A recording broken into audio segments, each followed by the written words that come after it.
One was a teacher. One ended his life. The other one, at the day of Pentecost, converted 3,000 people to Christianity and spawned the new Christian church. Very similar failures, two different reactions from how they reacted to that failure. So my question is, you want to be a traitor or a teacher? God will use your failures to teach others and to build his church. See, I don't want you guys to look at your failures as a failure anymore. I want you to look at your failures as an opportunity, as a bridge to individuals here at the Civic Center that you can connect with. If you have struggled with drugs, use that to connect with somebody who is struggling with drugs. If you have struggled with sexual immorality, use that to connect with somebody who is struggling with sexual immorality. If you struggle with finances and you don't know how to spend money, use that as a bridge to connect with somebody who has difficulty spending their money. The list goes on and on and on. So I want you to look at your failures. That was what was mentioned earlier. I think Sue brought it up with the inventory. Look at your failures. Write them down. And pray over that. And say, God, I want you to use my biggest failures to connect with some of the people here in ways that I never thought were possible. Matthew 16:18 says it best.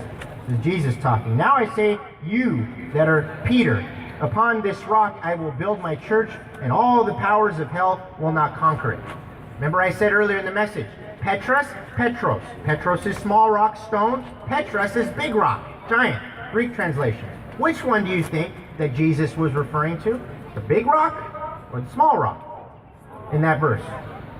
It says, upon this rock I will build my church. You think he's going to build his church on a small little stone?